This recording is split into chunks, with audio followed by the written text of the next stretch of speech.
우리에게 주시는 하나님 말씀입니다. 신약 성경 마가복음 1장 1절입니다. 신약 성경 53쪽 마가복음 1장 1절부터 8절까지입니다.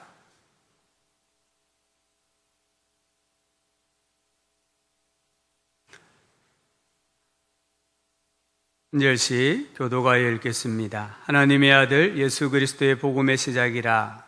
선지자 이사야의 글에 보라 내가 내 사자를 내 앞에 보내노니 그가 내 길을 준비하리라. 광야에 외치는 자의 소리가 있으리되 너희는 주의 길을 준비하라. 그의 오실 길을 곧게 하라. 기록된 것과 같이 세례 요한이 광야에 이르러 죄 사함을 받게 하는 회개의 세례를 전파하니 온 유대 지방과 예루살렘 사람이 다 나아가 자기 죄를 잡아가고 요단강에서 그에게 세례를 받더라. 요한은 낙타털 옷을 입고 허리에 가죽띠를 띠고 메뚜기와 석청을 먹더라. 그가 전파하여 이르되 나보다 능력 많으신 이가 내 뒤에 오시나니 나는 굽혀 그의 신발끈을 풀기도 감당하지 못하겠노라. 나는 너희에게 물로 세례를 베풀거니와 그는 너희에게 성령으로 세례를 베푸시리라. 주 64년경에 로마에 대화재가 발생을 했습니다. 삽시간에 로마시 전체가 잿더미가 되었어요. 이 시에 불을 낸 사람은 황제 네로였습니다. 그래서 정부가 이 사실을 숨기고 희생양으로 기독교와 기독교인을 선택을 합니다. 많은 기독교 신자들이 방화범으로 몰려서 체포를 당하고 옥에 갇히기도 하고 순교를 당했습니다. 그리고 살아남은 신자들은 깊은 지하 동굴로 내려갑니다. 그것을 카타콤이라고 부릅니다. 성도들이 억울한 누명을 쓰고 옥에 갇히고 또 순교하기도 하고 깊은 지하 동굴로 내려가면서 사람들 손에 의해서 작은 책자 하나가 돌려지기 시작했습니다. 한 사람이 이 작은 책자를 읽고 옆에 사람 건네주고 회람을 해서 모든 사람들이 그 책을 읽게 됩니다. 그 작은 책자의 첫 장의 첫 줄에 이렇게 기록이 되어져 있었습니다. 하나님의 아들 예수 그리스도 복음의 시작이라. 바로 우리가 읽었던 마가복음이었습니다. 이 마가복음의 저자 마가는 아주 부유한 집의 아들이었어요. 그는 초대교회의 유명한 지도자 바나바와 친척 관계에 있었습니다. 또한 바울과 바나바가 1차 전도 여행을 떠날 때 함께했던 사람입니다. 성경은 특별히 마가를 베드로의 영적 아들이라고 기록을 하고 있습니다. 마가는 베드로를 따라다니면서 베드로의 설교에 통역을 한 통역관이었어요. 이제 베드로가 십자가에 거꾸로 달려 순교를 당했습니다. 그래서 사람들이 마가에게 찾아와서 베드로의 설교를 묶어서 책으로 만들어주면 좋겠다 요청을 합니다. 그 요청을 따라서 마가가 그동안 모아놓았던 베드로의 설교를 문서로 만들어 책으로 냈습니다. 그 책이 바로 마가복음입니다. 그래서 어쩌면 이 마가복음은 베드로의 예수님에 대한 증언이기도 합니다. 마가는 마가복음을 기록을 하면서 위대한 설교자 베드로의 신앙 고백으로 시작합니다. 주는 그리스도시요 살아계신 하나님의 아들이십니다. 하나님의 아들 예수 그리스도 복음의 시작이라. 이 한 문장이 인류 역사를 바꾸어 놓았어요. 로마의 박해 아래 있던 성도들에게 믿음, 소망, 사랑을 붙들게 했습니다. 그래서 1세기 기독교의 상징은 십자가가 아니라 이 물고기 모양이었습니다. 물고기를 나타내는 헬라어가 익투스라는 단어예요. 이 익투스라는 단어를 한자 한자 이렇게 언어 유의를 해보면은 이에수스 크리스토스 데우 히오스 소테르. 이 물고기란 글자 안에 예수 그리스도, 하나님의 아들, 구세주, 모든 뜻이 다 들어가 있는 거예요. 그래서 1세기의 신자들은 자기가 신자라는 것을 말로 표현하지 않고 바로 이 물고기 모양으로 표현을 한 거예요. 우리나라에서도 한때 우리 교인들의 차량 뒤에 이 물고기 모양을 많이 붙이고 다닌 것을 알 수 있습니다. 그 물고기는 하나님의 아들 예수 그리스도, 그분이 구세주다라는 것을 상징하는 글자였습니다. 마가복음의 첫 번째 독자는 로마에 사는 성도들이었어요.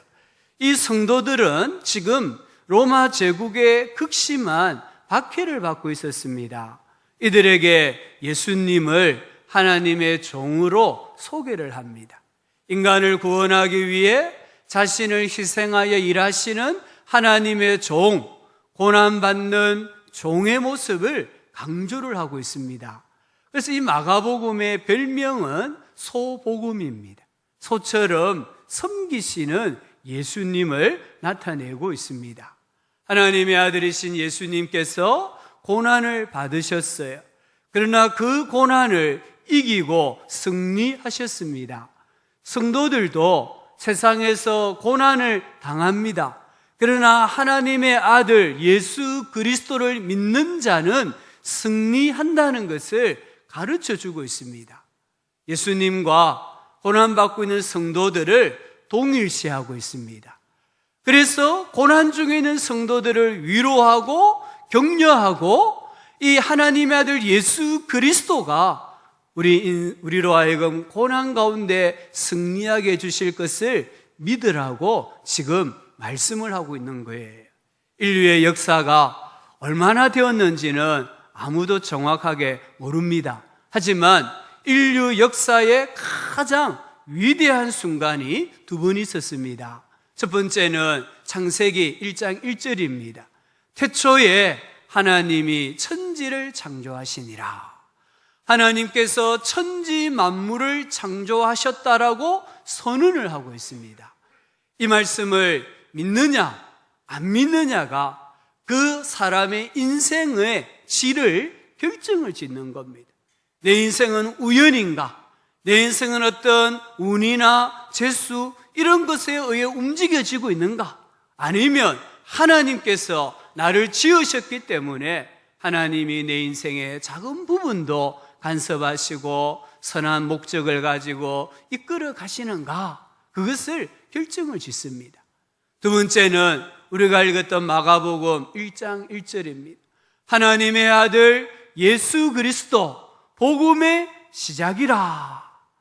이 말씀을 믿느냐 안 믿느냐가 죽음 이후에 어디에서 영원히 보낼 것인가를 결정을 짓습니다. 우리 사람은 이 땅 위에서 오래 살면 124일 정도 살 수 있습니다. 하지만 대부분의 사람들은 100세를 넘기가 참 힘이 들어요. 우리 이 땅 위에서 길어봤자 100년, 120년밖에 살지 못합니다. 그러나 이 살아있는 동안에 하나님의 아들 예수 그리스도, 그분이 복음이라는 것을 믿으면 죽음 이후에 천국에서 영원히 살게 됩니다. 믿지 않으면 죽음 이후에 지옥에서 영원히 살게 되는 것입니다. 복음이 무엇일까요? 한자말로 복음은 복복자의 소리 엄자예요. 영어로는 굿뉴스라고 합니다.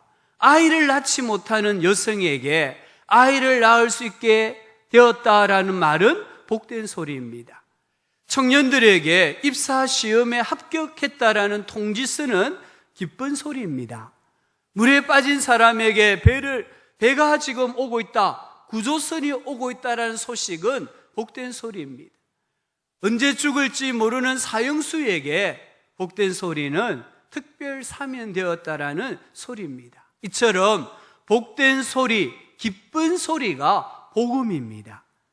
신약 성경이 기록되어진 언어가 헬라어입니다. 또는 히라브라고도 해요. 이 헬라어로 복음은 유앙겔리온입니다. 이 유앙겔리온은 헬라 세계에서는 어떤 경축할 일이 있을 때, 전쟁에서 승리했을 때, 왕이 즉위할 때에 외쳤던 소리였습니다. 그럴 때마다 복음, 유앙겔리온 이렇게 외친 거예요. 근데 오늘 마가는 유앙겔리온이, 복음이 하나님의 아들 예수 그리스도라고 선포를 하고 있습니다. 왜 하나님의 아들 예수 그리스도가 복음, 기쁜 소리, 복된 소리일까요? 창세기 1장, 3장으로 돌아가야 돼요. 창세기 1장은 하나님의 천지 창조를 말씀합니다. 1장에서 계속 반복되어 나오는 말씀은 하나님이 보시기에 좋았더라입니다. 그리고 하나님이 인간을 만드시고 보셨을 때에는 심히 보기에 좋았더라. 그런데 창세기 3장에 넘어가면 하나님이 보시기에 좋았던 이 피조물이 한순간에 부패를 합니다. 창세기 3장은 성경에서 가장 슬픈 내용 중에 하나입니다. 하나님을 사랑하고 하나님을 대신하여 만물을 다스리도록 지음받은 첫 번째 사람 아담과 하와가 범죄를 하였습니다. 하나님께서 에덴 동산을 창설하시고 이렇게 명하셨어요. 창세기 2장 17절을 보니까 선악을 알게 하는 나무의 열매는 먹지 말라. 내가 먹는 날에는 반드시 죽으리라. 이게 반드시 죽으리란 말은 죽고 또 죽으리라. 살아날 확률은 제로다. 이런 의미입니다. 이 열매, 선악을 알게 하는 열매가 무엇일까요? 성경에는 기록이 되어 있지 않아요? 근데 많은 분들이 사과라고 생각을 해요. 왜 사과라고 생각하냐 하면 존 밀턴이라는 사람이 신라권을 썼는데 이 신라권에 보면은 이 선악과를 알게 하는 나무를 사과라고 표현했어요. 그래서 우리도 은연중에 사과라고 생각하는데 사과인지 복숭아인지는 정확히 몰라요. 그런데 왜 하나님께서 선악과를 먹지 말라고 하셨을까요? 우리는 그 이유는 모릅니다. 분명한 것은 하나님께서 이 금지 명령으로 아담과 하와를 보호하고 계셨다는 사실입니다. 우리 사람을 보호하기 위해서 하나님께서 금지 명령을 주신 거예요. 그런데 아담과 하와가 뱀의 유혹과 거짓말에 속아 하나님의 명령을 어기고 말았습니다. 그 결과가 어떻게 되었을까요? 창세기 2장 17절의 말씀대로 이루어졌습니다. 정령 죽으리라, 반드시 죽으리라 하셨는데 그 말씀이 성취가 되었습니다. 인간은 죽었습니다. 인간은 허물과 죄로 죽었습니다. 이 선고는 인간이 하나님의 영광에 이르지 못한다는 말입니다. 이 말씀은 우리 인간이 스스로 자신을 구원할 수 없다는 것을 의미합니다. 우리 인간이 율법을 지킴으로, 인간이 선한 일을 행함으로 자신을 구원할 수 없다라는 것을 의미합니다. 그래서 우리 인간은 본질상 하나님의 진노의 대상입니다. 이 죄와 죽음은 한 쌍이에요. 죄가 들어오면 죽음이 반드시 따라 들어옵니다. 죄의 결과로 우리 사람은 육체와 영이 죽었습니다. 이 육체는 서서히 지금 죽음이 진행되고 있어요. 하지만 영은 범죄하는 그 순간에 발생을 했습니다. 창조주 하나님과의 친밀함이 사라졌어요. 더 이상 하나님과 함께 걸을 수 없게 되었어요. 하나님과 함께 대화를 나눌 수 없게 되었어요. 하나님을 배울 수 없게 되었어요. 결국에는 에덴 동산에서 쫓겨납니다. 다시는 그 동산으로 돌아갈 수 없게 되었습니다. 이것을 가리켜서 죄의 결과로 죽었다라고 말합니다. 영적으로 죽었다는 말입니다. 이 말씀을 이렇게 한번 생각해 봅시다. 가정에 진수성찬을 차려 놓았어요. 식구들의 식탁에 둘러앉아 음식을 먹는데 아무도 말을 하면 안 된다 하고 한번 생각을 해보세요. 그러면 그 식탁에 적막금이 흐를 거잖아요. 그 식탁은 축복입니까? 저주입니까? 내가 지금 궁궐 같은 집에 사는데 우리 가족들이 만나도 아무 말도 못한다. 가족들이 하루 종일 아무 말도 하지 않는다면 그 집은 천국일까요? 지옥일까요? 영적으로 죽었다는 것이 이런 말이에요. 하나님과의 관계가 단절되었다는 말입니다. 이 죽음과 단절을 생명과 교제로 이어주게 하는 것이 복음입니다. 다시 하나님께서 우리를 찾아오시고 우리가 하나님께 나아가서 관계를 맺을 수 있게 해주는 것이 복음입니다. 내 모습 이대로 받아주시고 용서해 주시고 용납해 주시는 것이 복음입니다.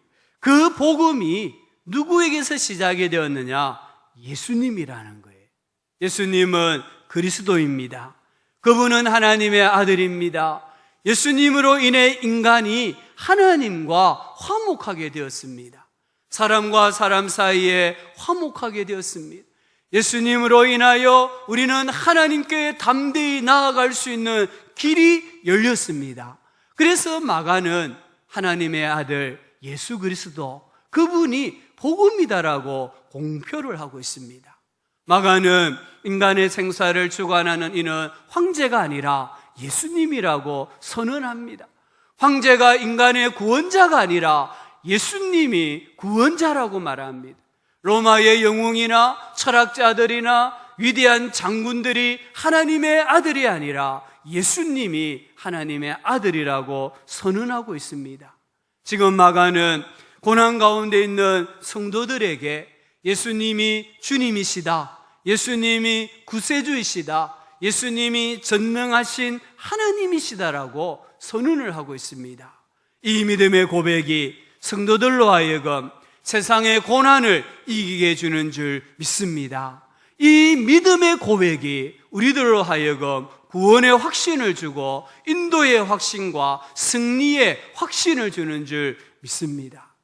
역사상 자칭 그리스도란 사람이 많이 있었습니다. 예수님께서도 마태복음 24장에 이렇게 경고하셨어요. 많은 사람이 내 이름으로 와서 이르되 나는 그리스도라 하여 많은 사람을 미혹할 것이다. 자칭 그리스도라고 말하는 사람이 와서 믿지 않는 자들을 미혹하고 하나님이 택하신 자들까지도 미혹하기 위해서 큰 표적과 기사와 능력을 행할 것이다. 그러므로 주의해라, 조심해라. 예수님이 경고하셨어요. 오늘 이 세상에는 자칭 그리스도라고 말하는 사람들이 많이 있습니다.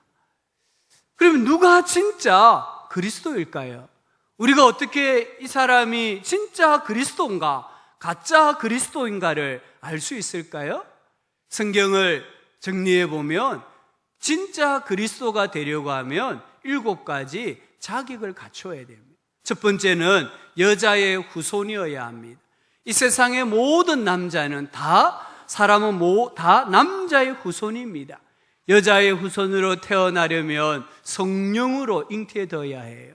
우리 예수님께서는 성령으로 잉태되어 여자의 후손으로 이 세상에 오신 겁니다.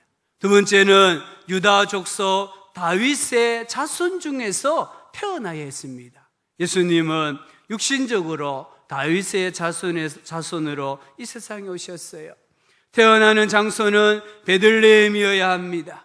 십자가의 고난과 죽음이 있어야 합니다. 십자가의 죽음 뒤에 부활이 있어야 합니다.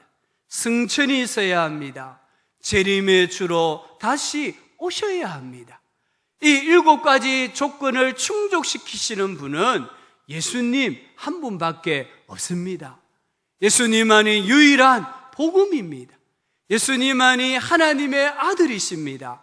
예수님만이 구원자이십니다. 예수님만이 메시아이십니다. 그래서 성경 사도행전 4장 12절은 다른 이로서는 구원을 받을 수 없나니 천하 사람 중에 구원을 받을 만한 다른 이름을 우리에게 주신 일이 없음이라. 예수님만이 구원자이시다. 그러므로 사도행전 16장 31절에 주 예수를 믿으라. 그리하면 너와 내 집이 구원을 받으리라 말씀을 하셨습니다. 마가는 이 복음, 하나님의 아들 예수 그리스도가 복음이라는 것을 공포를 하고, 오늘 2절부터 말씀을 보면은 이 복음을 간직하고 살았던 한 사람을 소개합니다. 세례 요한입니다. 세례 요한은 구약의 선지자들이 예언했던 인물입니다. 그는 예수님보다 6개월 앞서 세상에 와서 주님의 길을 준비한 사람이었습니다. 세례 요한은 주님의 길을 어떻게 준비했을까요? 오늘 말씀해 보니까 첫 번째는 삶으로 준비를 했습니다. 세례 요한의 삶은 지극히 단순하고 소박했어요. 그가 거처하는 곳은 광야였습니다. 6절을 보니까 그가 입고 있는 옷은 낙타털 옷이고 그 옷이 미끄러지지 않도록 가죽끈으로 묶어 놓았어요. 그가 먹었던 음식은 메뚜기와 석청이라고 했어요. 이 메뚜기와 석청은 가뭄이 들었을 때, 흉년이 들었을 때 유대의 가난한 사람들이 먹던 음식이었다고 합니다. 세례 요한은 제사장의 아들입니다. 하나님의 기적으로 태어난 사람입니다. 그런 그가 광야에서 소박하게 살고 있습니다. 세상에 화려한 옷을 입고 있지 않습니다. 기름진 음식을 먹지 않습니다. 왜일까요? 주님의 길을 준비하기 위해서입니다. 복음으로 오시는 주님의 길을 준비하기 위해서입니다. 자기가 믿는 바를 삶으로 나타내기 위해서 소박하고 단순한 삶을 살았습니다. 우리의 믿음이 삶으로 나타나야 합니다. 이것이 중요합니다. 여러분, 이 세계에 나라가 한 273개나 4개 정도가 돼요. 이 세계 모든 나라들 중에서 가장 행복 지수가 높은 나라가 어디냐 하면요, 부탄이라는 나라입니다. 이 히말라야 산맥에 위치해 있는 인구 70만 명의 작은 부탄이라는 나라입니다. 이 나라의 국민들 97%가 우리는 행복하다라고 고백을 합니다. 이 부탄의 국민들이 행복한 비결이 무엇이냐 조사를 해보니까 4가지 S로 시작이 됩니다. Small, Slow, Smile, Simple. 이 4가지, 작은 거, 느리게, 웃음, 단순한 삶이 그 부탄의 국민들을 행복하게 만든다는 거예요. 이 나라는 불교 국가입니다. 이들은 불교 국가지만 그들의 삶은 너무너무 행복하다라고 고백을 하고 있는 거예요. 오늘 우리는 하나님의 아들 예수 그리스도, 그분을 모시고 살아가는 사람들입니다. 내가 믿는 바가 진리라는 것을, 내가 믿는 것이 너무나 좋은 것이라는 것을 우리는 삶으로 나타내야 합니다. 그래서 데살로니가 전서 5장 16절에 항상 기뻐하라, 쉬지 말고 기도하라, 범사에 감사하라, 이는 그리스도 예수 안에서 너희를 향하신 하나님의 뜻이니라. 예수 그리스도를 모시고 있는 사람은 항상 기뻐해야 됩니다. 쉬지 말고 기도해야 됩니다. 범사에 감사해야 됩니다. 이것은 선택이 아니라 하나님의 뜻이다, 하나님의 명령이다라고 말을 했습니다.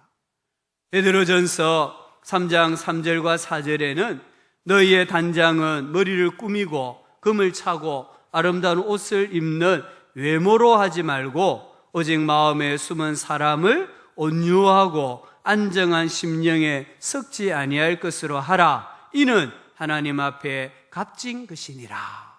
하나님 앞에 값진 것은 외모를 화려하게 꾸미는 것이 아니라 내 안에 예수 그리스도 복음이 계시기 때문에 내 마음이 온유하고 안정한 심령을 유지하면서 감사하고 또 기도하고 기뻐하며 살아가는 삶이라는 거예요. 그렇게 살 때 우리는 다시 오실 주님의 길을 준비하는 삶이 되는 줄 믿습니다.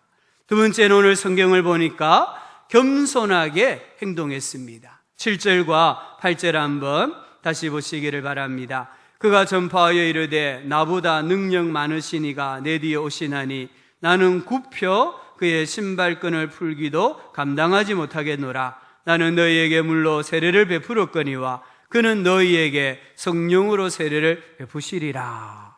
지금 세례 요한은 자신과 예수님은 능력이나 위치에 있어서 질적으로 차이가 난다라고 말합니다. 자기는 예수님의 신발끈을 풀고 발을 씻겨드릴 자격조차 없다고 말합니다.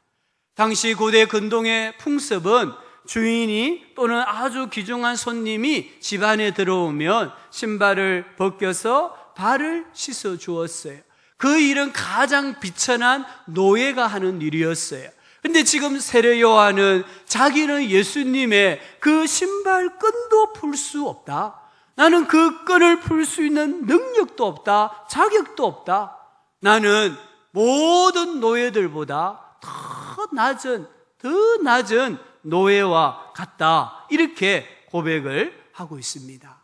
세례 요한이 누굽니까? 세례 요한은 우리가 잘 아는 것처럼 오늘 말씀에 보면은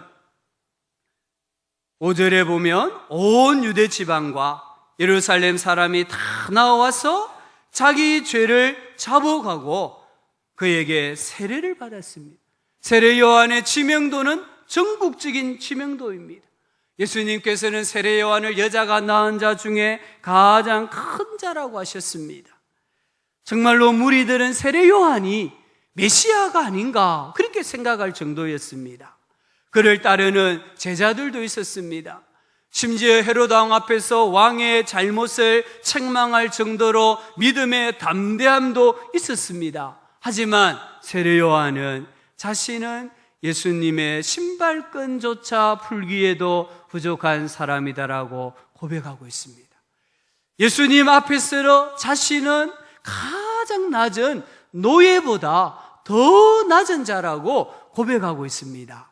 요한은 자기를 비하시키는 것이 아닙니다. 복음이 무엇인가를 깨달았기 때문이에요. 하나님의 아들 예수 그리스도가 복음이라는 것을 깨달았기 때문에 자기의 삶은 더 위대한 분 예수님을 사람들에게 나타내는 것임을 알고 있었습니다. 우리는 왜 삽니까? 복음 때문에 삽니다. 우리는 무엇을 위해 살고 있습니까? 복음을 위해 살고 있습니다. 바울은 이렇게 고백했습니다. 로마서 1장 16절에 내가 복음을 부끄러워하지 아니하노니, 여기 복음은 예수 그리스도예요. 예수 그리스도의 고난당하심, 그분의 죽으심, 그분의 부활하심, 이 복음을 부끄러워하지 아니한다. 이 복음은 모든 믿는 자들에게 구원을 주시는 하나님의 능력이 된다고 했습니다. 우리 교우 여러분, 복음을 부끄러워하지 마시기를 바랍니다. 내가 예수님을 믿는 것을 부끄러워하지 마시기를 바랍니다. 나에게 구원을 주시고 생명을 주실 수 있는 것은 복음밖에 없습니다. 예수 그리스도밖에 없습니다. 그래서 바울은 빌립보서 1장 20절 21절에 살든지 죽든지 내 몸에서 그리스도가 존귀하게 되게 하려 하나니 이는 내게 사는 것이 그리스도니 죽는 것도 유익함이라. 갈라디아 2장 20절에서는 내가 이제 육체 가운데 사는 것은 나를 사랑하사 나를 위하여 자기 자신을 버리신 하나님의 아들 예수 그리스도를 믿는 믿음 안에서 산다라고 고백을 했습니다. 오늘 교회와 우리 성도들의 사명이 무엇입니까? 세례 요한처럼 바울처럼 사람들이 시선을 예수님에게로 돌리게 하는 것입니다. 모든 시선을 사람에게서가 아니라 예수님께로 향하게 해야 합니다. 사람을 바라보거나 의지하는 것이 아니라 하나님의 아들 예수 그리스도를 바라보고 의지하게 해야 됩니다. 그래야 사람들이 살아나게 되어 있습니다. 정말 내가 살고 싶다면, 내가 누군가를 살리고 싶다면 시선을 예수 그리스도께 고정을 시켜야 합니다.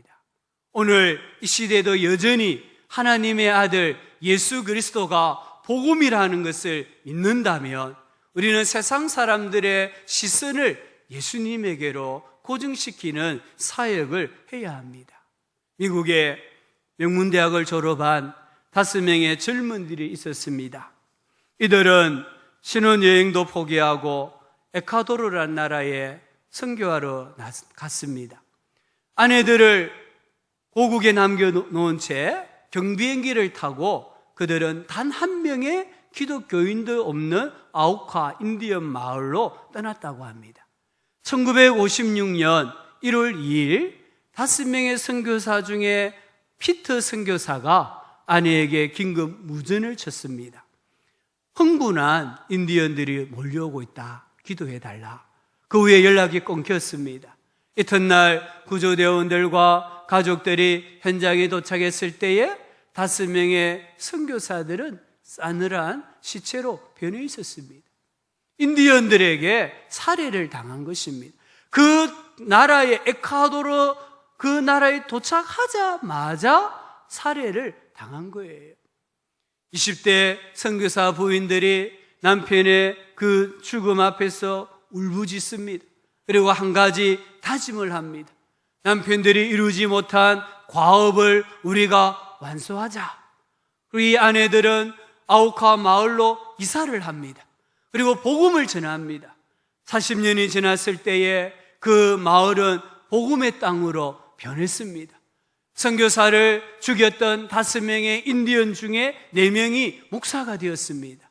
1,000명의 주민들이 모두 신자로 변했다고 합니다. 왜 이들은 명문대학을 나와서 에콰도르에 선교하러 갔을까요? 이들은 왜 인디언들에게 살해를 당하면서까지 복음을 전하려고 했을까요? 예수님께서 하나님의 아들 메시아이기 때문이었습니다. 예수님께서 나를 죄와 사망에서 구원하여 주시기 위해 사람의 몸으로 이 세상에 오셨습니다. 십자가에 달려 고난당하셨습니다. 죽으셨습니다. 그리고 죽은 자 가운데서 3일 만에 다시 살아나셨습니다. 40여일 동안 다시 사심을 친히 증거하셨습니다. 승천하셨습니다. 그리고 다시 온다라고 약속하셨습니다. 이 예수님이 바로 복음입니다. 우리는 이 복음을 받았습니다. 이 복음이 우리를 세상의 고난 가운데서도 살아가게 하는 줄 믿으시기를 바랍니다. 소망을 가지게 합니다. 죄를 이기게 하고 사망의 권세를 이기게 합니다. 이 복음을 부끄러워하지 마십시오. 예수 그리스도를 믿는 것을 부끄러워하지 마십시오. 이 복음을 담대하게 전하는 증인이 되시기를 바랍니다. 이사야 52장 7절 말씀 우리 읽고 말씀을 맺겠습니다. 좋은 소식을 전하며 평화를 공포하며 복된 좋은 소식을 가져오며 구원을 공포하며 시온을 향하여 이르기를 내 하나님이 통치하신다는 자의 산을 넘는 발이 어찌 그리 아름다운가. 아멘. 하나님이 보시기에 가장 아름다운 발은 어떤 발이냐? 좋은 소식을 전하는 발, 복음을 전하는 발, 복된 좋은 소식을 가져오는, 복음을 가져오는 사람의 발이다라고 말씀을 했습니다. 하나님의 아들 예수 그리스도가 복음인 줄로 믿으시기를 바랍니다. 이 복음을 간직한 세례 요한은 주님의 길을 준비하는 삶을 충실하게 살아내었습니다. 오늘 우리도 복음을 받은 자로서 다시 오실 주님의 길을 준비하는 복된 교회와 복된 우리 교우들이 되시기를 주님의 이름으로 축원합니다.